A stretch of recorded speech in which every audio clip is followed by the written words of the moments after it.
Good morning, dear students. So in last lecture of this chapter, we have studied about breeding strategies for the plant. Entire methodology of the breeding we have studied about, all the steps we have studied, and using the same steps, some of the varieties, not some, many of the varieties actually you can say have been created of the commercial crops. तो dear students, ये जो commercial crops है मतलब जो एक agricultural produce वाले जो crop हैं, ये सारे क्रॉप्स नए वेराइटीज, नए ब्रीड्स जो डेवलप किए गए हैं उसके रिलेटेड क्वेश्चन आपके board as well as NEET exam में पूछे जाते हैं। तो इन क्रॉप्स के नाम आपको पहले तो याद रखने पड़ेंगे और उसके साथ साथ उनके जो फीचर्स हैं और यू कैन से उनके जो कैरेक्टर्स या स्पेशलिटीज है उसके बारे में भी आपको एग्जाम में याद रखना पड़ेगा। So 5 step strategy we have studied, और अब उससे आगे बढ़ के हम उस स्ट्रेटजी को यूज करके जो प्लांट्स डेवलप किए गए हैं उसके बारे में हम डिस्कस कर रहे हैं। So first on the board is wheat and rice. तो ये दो वेराइटीज डेवलप की गई हैं। So agriculture accounts for approximately 33% of India's GDP. सो हमारे कंट्री का जो ओवरऑल जीडीपी है उस जीडीपी में 1/3 कंट्रीब्यूशन, 33% कंट्रीब्यूशन जो है वो एग्रीकल्चर का है। And it employs nearly 62% of the population, directly और इनडायरेक्टली 62% पॉपुलेशन के एम्प्लॉयमेंट का जो बैकग्राउंड या रीजन है वो एग्रीकल्चर है। And that's why you can say India is an agricultural country और agriculture based, agriculture empowered country. In India, food production has increased by the development of the high yielding varieties of wheat and rice in the mid 60s। और ये mid 60s वाला जो era है, पूरा जो decade है उसको हम बोलते हैं ग्रीन रेवोल्यूशन। डियर स्टूडेंट्स, हमें पता है day by day Indian population is increasing on the alarming rate. Land area कम होता जा रहा है due to industrialization and urbanization. तो फिर उसके सामने हमारे पास कुछ ऐसे स्ट्रेटजी होने चाहिए so that we can produce high yielding crop, और उसके थ्रू हमें प्रोडक्टिविटी ज़्यादा मिल सकती है in the limited area and in the short time as well. तो 1960s में जो ग्रीन रेवोल्यूशन हुआ उसमें व्हीट और राइस की ये जो वेराइटीज हैं वो डेवलप की गई। During 1960 to 2000, wheat production increased from 11 million tons to 75 million tons. The rice production increased from 35 million tons to 89.5 million tons. अब आप देखो कि 1960 से लेके 2000 के बीच का जो पूरा 40 इयर्स का जो पीरियड है उसमें व्हीट का प्रोडक्शन कितना बड़ा है। तो 11 मिलियन टन 1960 में था और वहां से लेके ये 75 मिलियन टन्स तक बढ़ा है। सो 7 times almost higher you can say. The rice production increased from 35 million tons to 89.5। तो ये 2.5 times ये राइस का प्रोडक्शन भी बढ़ा है। So it is just because of the green revolution. Dear student, one of the most important question for the NEET, Nobel laureate Norman E Borlaug, photograph आप यहाँ पे बरलॉग का देख सकते हैं। He received Nobel Prize for Green Revolution। और आप एक क्वेश्चन इस तरह से भी पूछा जाता है, father of green revolution for entire world, तो वो है नॉर्मन बरलॉग। तो इनके जो इंस्टीट्यूट का नाम है that is international centre for wheat and maize improvement, situated in Mexico. Okay, Latin American country है। International centre for wheat and maize improvement, Mexico. Okay, वहां पे इन्होंने व्हीट की जो वैरायटी डेवलप की है, the variety is semi dwarf variety of the wheat. अब semi dwarf variety का मतलब क्या है? सेमी ड्वार्फ मतलब एक तो कंप्लीटली ड्वार्फ नहीं है और फुल्ली टॉल भी नहीं है, सेमी ड्वार्फ है, इंटरमीडिएट हाइट वाला ये प्लांट है। तो बेनिफिट इससे ये होता है, अगर प्लांट की हाइट बहुत ज्यादा है तो ज्यादातर एनर्जी वो उसके स्टेम की ग्रोथ में बढ़ा रहा है, वेस्ट कर रहा है, तो प्रोडक्शन आपको कम मिलेगा। दूसरा एक ये भी होता है कि अगर प्लांट की हाइट बहुत कम है तो वीट जो प्रोड्यूस होते हैं जिन ब्रांचेस पे, वो ब्रांचेस कम डेवलप होंगे। तो दोनों ही कंडीशन हमारे लिए वर्स्ट है। प्लांट की हाइट बहुत ज्यादा नहीं बढ़नी चाहिए, we are talking about wheat crop, और बहुत कम भी नहीं होनी चाहिए। तो सेमी ड्वार्फ वैरायटी अगर हम करते हैं तो हाइट बहुत ज्यादा भी नहीं है, कम भी नहीं है, इंटरमीडिएट है, तो प्रोडक्शन हमें ऑब्वियसली दोनों कंडीशन से ज्यादा मिलता है। ऐसा लॉजिक एक डेवलप किया गया और वो सक्सेस भी मिला। In 1963, high yielding and disease resistant wheat varieties were developed. अब देखो यहाँ पे ये क्वेश्चन पूछे जाते हैं। 1963 में दो कैरेक्टर्स वाले वेराइटीज डेवलप किए गए और इंडिया में इंट्रोड्यूस भी हुए। तो हाई यील्डिंग मतलब प्रोडक्शन ज्यादा है, ग्रेन ज्यादा मिल रहा है, और दूसरा ये वैरायटी जो है वो डिजीज रेजिस्टेंट भी है। ऐसी ये व्हीट की कुछ वेराइटीज डेवलप की गई और इंडिया में इंट्रोड्यूस की गई। उस वैरायटी के नाम क्या है? तो एक वैरायटी है सोनालिका और दूसरी वैरायटी जो है वो कल्याण सोना। तो ये पूछा जाता है सोनालिका और कल्याण सोना इन दोनों की स्पेशलिटी क्या है? तो हाई जिल्डिंग भी है और डिजीज रेजिस्टेंट भी है, ड्यूअल प्रॉपर्टी वाला ये व्हीट का क्रॉप है।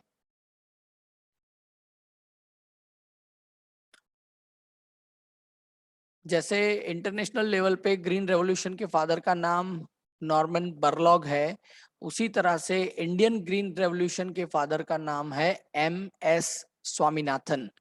डॉक्टर MS स्वामीनाथन वो इंडियन ग्रीन रेवोल्यूशन के फादर कहलाए जाते हैं। तो ये भी आपको याद रखना है। अब यहाँ पे आप देख सकते हैं स्लाइड पे राइस के वैरायटीज के बारे में बात कर रहे हैं।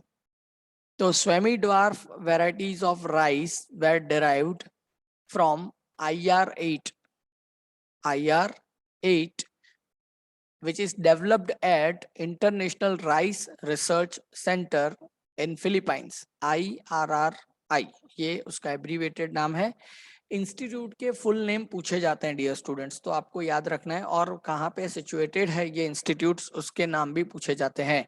अब देखो IR8 मतलब international rice research institute, international rice research institute उसका ही एब्रीवेटेड फॉर्म करके IR8 ऐसा एक वैरायटी का नाम दिया गया है, वो वैरायटी। और दूसरी एक वैरायटी है ताइचुंग नेटिव 1।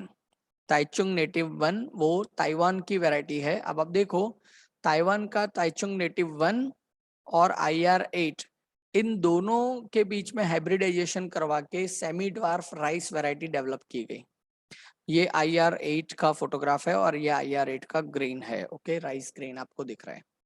तो दो वैरायटीज, मतलब अब पूछा जाता है क्वेश्चन के राइस की सेमी ड्वार्फ वैरायटी कैसे डेवलप की गई। तो राइस की सेमी ड्वार्फ वैरायटी जो डेवलप की गई उसमें दो वैरायटीज जो यूज हुई है, उसमें एक तो है IR8 जो डेवलप हुई थी international rice research institute IRRI Philippines में, और दूसरी जो है वो ताइचुंग नेटिव 1 ताइवान की जो वैरायटी, इन दोनों के बीच में हाइब्रिडाइजेशन करके सेमी ड्वार्फ वैरायटी डेवलप की गई थी। Later, better yielding semi-dwarf varieties Jaya and Ratna were developed in India. तो इससे भी अच्छा डेवलप वैरायटीज, उससे भी ज्यादा प्रोडक्शन देने वाली सेमी ड्वार्फ वैरायटी जो है जया एंड रत्ना, वो इंडिया में डेवलप की गई। Okay, so Jaya and Ratna ये दो वैरायटी इंडिया में डेवलप की गई, ये भी सेमी ड्वार्फ वैरायटी है। देखो वीट की जो सेमी ड्वार्फ वैरायटी इंडिया में इंट्रोड्यूस की गई वो थी सोनालिका एंड कल्याण सोना, और ऐसे ही जो राइस के वैरायटीज इंडिया में इंट्रोड्यूस किए गए वो है जया एंड रत्ना, दोनों ही सेमी ड्वार्फ वैरायटी है। One of the most important question from this entire discussion, sugar cane. Okay, ये बहुत बार पूछा गया है, not only in board, NEET में भी ये क्वेश्चन बार बार पूछा गया है। दो वैरायटीज हैं शुगर कैन के। आप देखो यहाँ पे आपको दोनों के रियल फोटोग्राफ दिखाए गए हैं। एक ये बहुत इंटरेस्टिंग है कि यही चीज अगर क्लासरूम में बोर्ड वर्क पे होती तो आप इनके एक्चुअल फोटोग्राफ्स वगैरह नहीं देख सकते। तो this is the positive side of the corona के, that because of the virtual lectures आप सभी चीजों को अच्छे से ऑब्जर्व कर सकते हैं। तो ये कुछ एक बेनिफिट भी हुआ है हमें इस टाइम में। तो सेकेरम बारबेरी करके एक वैरायटी है शुगर कैन की इंडिया में। सेकेरम, सेकेराइट्स मतलब शुगर, शुगर देने वाला प्लांट सेकेरम। और ऐसे ही सेकेरम ऑफिसनरम, सेकेरम ऑफिसनरम, ये एक इंडिया में होने वाला दूसरा शुगर कैन का वैरायटी है। ओके, शुगर कैन जूस तो सभी ने ऑब्वियसली पिया ही होगा। सो सेकेरम बारबेरी, उसकी स्पेशलिटी क्या है? So Saccharum barberi is grown in North India, North India का ये प्लांट है, but poor sugar content and yield. Okay, Saccharum barberi North India में अच्छे से ग्रो होता है, लेकिन प्रॉब्लम यह है कि इसमें जो शुगर कंटेंट है वो कम है। शुगर कैन का काम ही है शुगर प्रोड्यूस करना, लेकिन ये पुअर शुगर कंटेंट वाला प्लांट है, यील्ड इसमें से कम मिल रहा है, कम शुगर मिल रहा है। तो कॉमर्शियली ये प्लांट इतना वायबल नहीं रहेगा, ये क्रॉप आपके लिए इतना वायबल नहीं है कॉमर्शियली। आपको ये बहुत नुकसान कर सकता है, मतलब आपको ज्यादा पैसे कमा के नहीं दे सकता है। तो फिर ऑप्शन में क्या है? तो दूसरा एक प्लांट है इंडिया में होने वाला शुगर कैन का, that is Saccharum officinarum. Okay, वो ट्रॉपिकल कैन कहलाता है और tropical cane of South India. Okay, thicker stem है इसका। ओके, थिक है स्टेम इसका, थिक है। थिक है तो फिर शुगर कंटेंट ज्यादा मिलेगा and higher sugar content is there, but do not grow well in North India. ये प्रॉब्लम है इसके साथ। स्टेम थिक है, ट्रॉपिकल कंडीशन में ग्रो होता है, लेकिन नॉर्थ इंडिया के जोन में ये ग्रो नहीं होता है अच्छे से।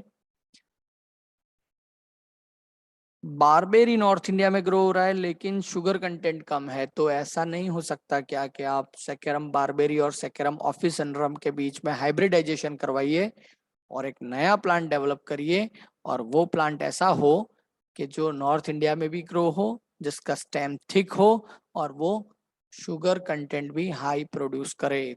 तो ऐसा किया गया, तो इनके बीच में क्रॉसिंग करवाया गया दोनों के बीच में, and got a hybrid sugar cane having desirable qualities. कौन सी क्वालिटीज वाला शुगर कैन आपको मिला? एक तो यील्ड हाई हो गया, मतलब प्रोडक्शन बढ़ गया, स्टेम जो है वो थिक हो गया, शुगर कंटेंट भी बढ़ गया, and ability to grow in the North India. तो वैसे तो हाई शुगर और हाई यील्ड ये दोनों एक ही नाम हो सकते हैं, दोनों में से कुछ भी लिख सकते हैं। स्टेम थिक हुआ, ये फिजियोलॉजिकल पैरामीटर है तो इसमें आपको लिखना पड़ेगा, और नॉर्थ इंडिया में ग्रो हो सकता है, ये उसका हैबिटेट रिलेटेड स्पेशलिटी है, तो वो भी आपको लिखना पड़ेगा। तो इस तरह से ये शुगर कैन की नई वैरायटी डेवलप हो पाई। So this is the way you can create the hybrid varieties. बहुत बार ये क्वेश्चन नीट में पूछा गया है। ओके, कौन सी वैरायटी नॉर्थ इंडिया ने? आप देखो नॉर्थ इंडिया में भी पर्टिकुलरली मैं आपको स्टेट का नाम बता देता हूँ। ये यूपी का कॉमन प्लांट है, उत्तर प्रदेश, सेकेरम बारबेरी। और सेकेरम ऑफिसनरम जो है वो महाराष्ट्र का कॉमन शुगर कैन है। ओके, दोनों स्टेट जो है वो sugar cane, even south zone of the Gujarat, आप गुजरात के बिल्कुल साउथ जोन में जाइए, मतलब नियर टू महाराष्ट्र वाला जो रीजन है, वहां पे भी ऑफिसनरम ग्रो होता है। ओके, तो पर्टिकुलरली ये हमारे जियोग्राफिकल आइडेंटिफिकेशन के हिसाब से आप इसको बोल सकते हैं कि ये दोनों प्लांट कहाँ पे होते हैं। फाइन। सो ये क्वेश्चन अच्छे से प्रिपेयर करिए डियर स्टूडेंट्स, 110% पूछा जाने वाला क्वेश्चन है ये। सो इसमें मार्क कटने नहीं चाहिए। चलिए आगे। Now the next one is millets. So dear students, जो मिलेट्स है उसमें कौन कौन कंसीडर होता है? तो मेज, ज्वार एंड बाजरा। तो उसके भी वैरायटीज कुछ हाइब्रिड डेवलप किए गए हैं इंडिया में। Okay, it includes high yielding varieties resistant to water stress. Okay, अब देखो ये आप मेज, ज्वार, बाजरा या ज्वार भी आप इसको बोल सकते हैं, ये जो है ये प्लांट एरिड जोन में होने वाले क्रॉप्स हैं, सीरियल्स हैं। ओके, मतलब कम वाटर एक्टिविटी जहाँ पे है, जैसे कि राजस्थान है, गुजरात का नॉर्थ जोन है, जैसे कि हमारा एरिया, राइट। तो वहां पे होने वाले ये प्लांट्स हैं, कॉमन क्रॉप्स है एग्रीकल्चरल। तो वाटर स्ट्रेस कंडीशन में ग्रो होने वाले वैरायटीज ऐसे हाइब्रिड डेवलप किए गए हैं। कुछ वैरायटीज के नाम मेज के आपके सामने यहाँ पे है, विवेक हाइब्रिड 9 और QPM version of the Vivek hybrid 9 है तो वही, लेकिन उसका वर्जन चेंज हुआ है, QPM version of the Vivek hybrid 9। ये बाजरा का प्लांट है, क्रॉप है, और ये जो है ज्वार के आपको सीड्स और मतलब सीरियल्स और ब्रांचेस दिखाने का ट्राई किया है यहाँ पे।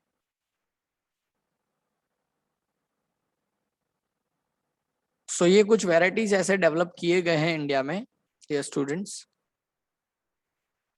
चलिए आगे बढ़ते हैं और एक नया टॉपिक शुरू करते हैं, लेकिन इसको यहाँ फुल्ली डिस्कस नहीं करेंगे, इसका सिर्फ इंट्रोडक्शन देख के इसको यहीं पे छोड़ देंगे, और फिर नेक्स्ट लेक्चर में इसका हम डिटेल में स्टडी करेंगे, क्योंकि टॉपिक जो है वो बहुत बड़ा है।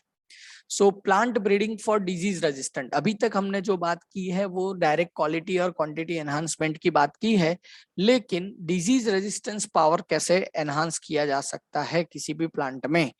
तो plant disease can cause crop losses up to 20 to 30% और इवन टोटल, कभी कभी तो कंप्लीट लॉस हो सकते हैं प्लांट का प्रोडक्शन, राइट। तो 20-30% एवरेज है। ओके, तो अगर किसी प्लांट को डिजीज हुआ तो आपको यील्ड एटलीस्ट इतना तो कम मिलने ही वाला है, और अगर आप ज्यादा वर्स्ट कंडीशन क्रिएट हो रही है आपके लिए तो फिर कंप्लीट लॉस भी हो सकता है, मतलब आपके लिए बहुत बड़ा इकोनॉमिकल बर्डन और loss. Disease resistant cultivars enhance food production and helps to reduce the use of the fungicides and बैक्टेरिसाइड्स। तो डिजीज रेजिस्टेंट प्लांट अगर आप डेवलप कर रहे हैं तो आपको कुछ बेनिफिट्स हो रहे हैं। एक तो बेनिफिट जो है कि enhancement in the food production, आपके जो क्रॉप का यील्ड है वो बढ़ने वाला है डिजीज रेजिस्टेंस होने की वजह से।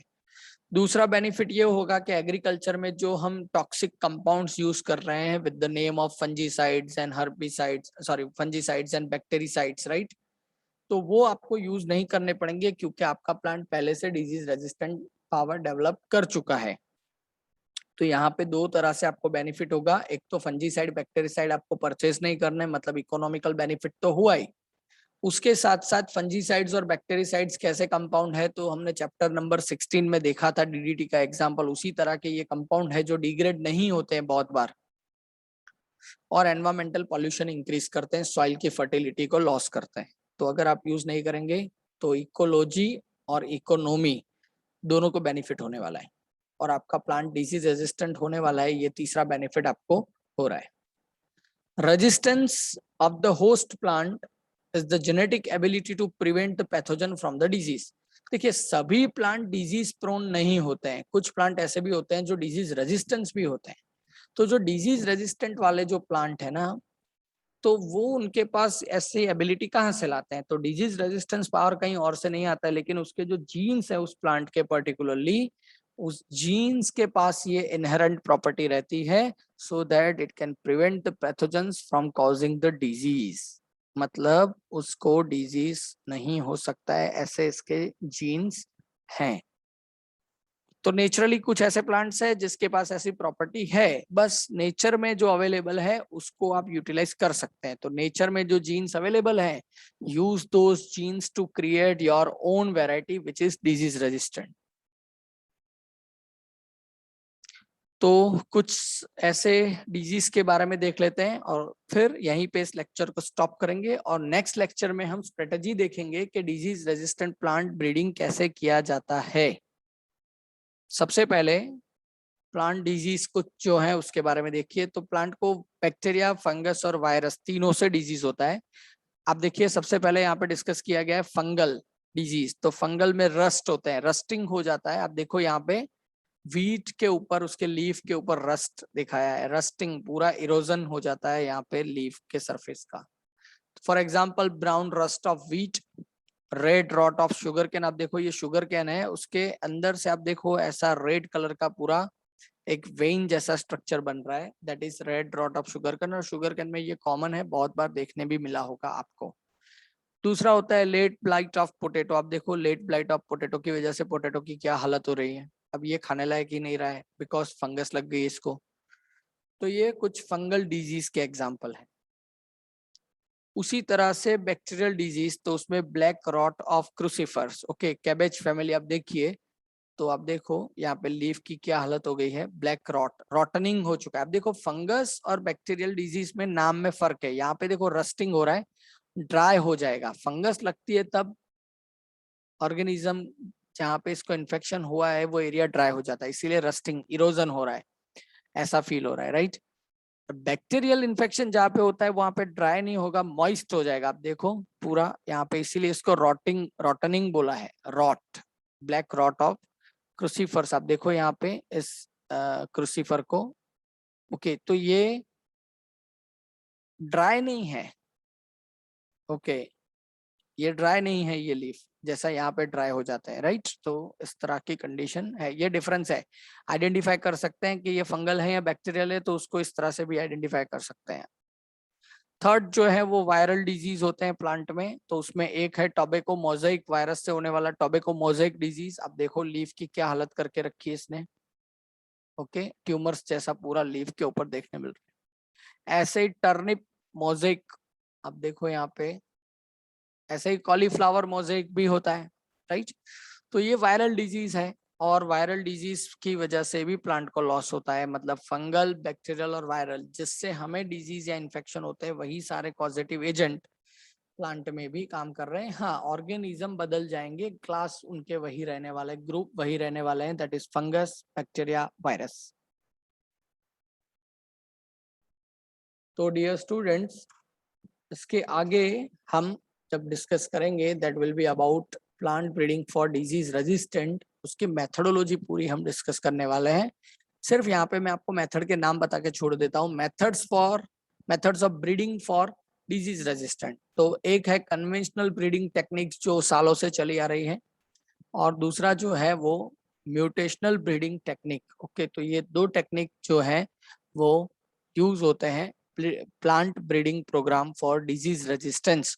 तो इसके बारे में हम आगे ऑब्वियसली डिस्कस करने वाले हैं डियर स्टूडेंट्स, और पूरा डिटेल में इसको पढ़ेंगे, ओके। इसके बाद शायद 2 टॉपिक हमारे चैप्टर के बाकी रहेंगे, मतलब मोस्ट प्रोबेबली नेक्स्ट 3 लेक्चर्स में हमारा ये सिलेबस खत्म हो जाएगा। Fine, so I am ending this session today, okay. If you are having any doubt, any queries or questions, you can call me, you can message me. आपको कुछ भी अगर नहीं समझ में आता है, you are free to ask, okay. और please read properly. ये सारे chapter, again and again I am saying, ये सारे चैप्टर ऐसे हैं डियर स्टूडेंट्स जिसमें अगर आप चाहो तो आपका एक भी मार्क कट नहीं हो सकता है, whether it is your board exam और योर नीट एग्जाम, और नहीं होना चाहिए, ओके। ये ऐसे चैप्टर हैं, ये स्कोर गेनर्स हैं। अगर आप सभी आंसर देते हैं तो बाकी डिफरेंस मेकर जो पार्ट है उसी को आपको संभालना बाकी रहता है, okay. So do that properly, okay. Have a nice day and stay safe.